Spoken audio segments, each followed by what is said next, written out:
25 जुलाई 2025 यानी कि आज भारत के प्रधानमंत्री नरेंद्र मोदी ने 4078 दिन के कार्यकाल को पूरा किया है। इसी के साथ उन्होंने इंदिरा गांधी के 4077 दिन के लगातार प्रधानमंत्री रहने के रिकॉर्ड को भी पीछे छोड़ दिया है।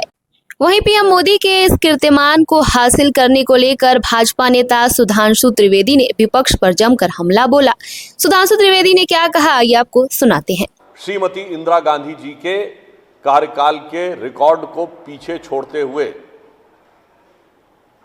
जवाहरलाल नेहरू के बाद सबसे लंबे समय तक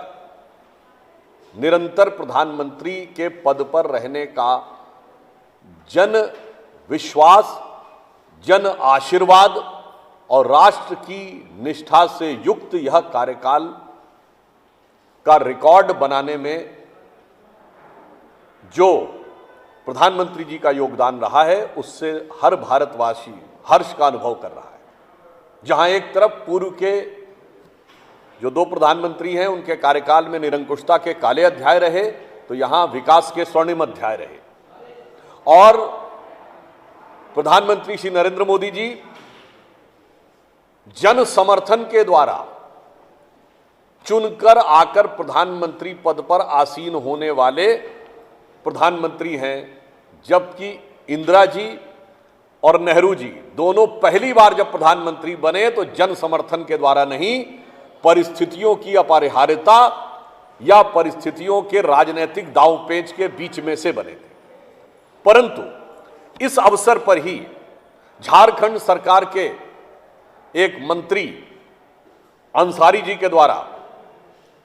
जिस प्रकार का विद्वेषपूर्ण, क्षुद्र और अवमानना से भरा हुआ बयान प्रधानमंत्री श्री नरेंद्र मोदी जी के बारे में किया गया है,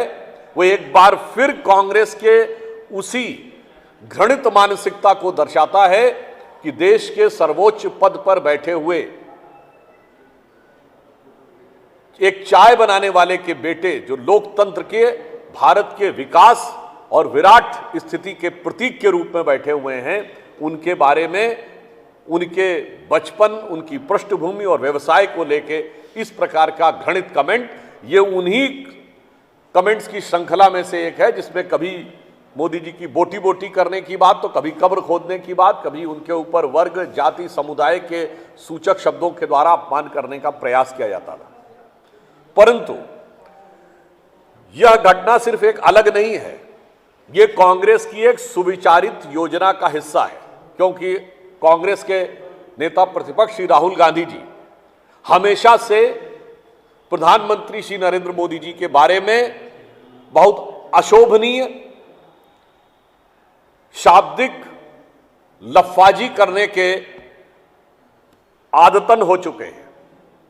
आदी हो चुके हैं, और यह उनकी गरिमा के तो प्रतिकूल है ही। भारत में संविधान की मर्यादा और राजनीति की मर्यादा को ध्वस्त करने का एक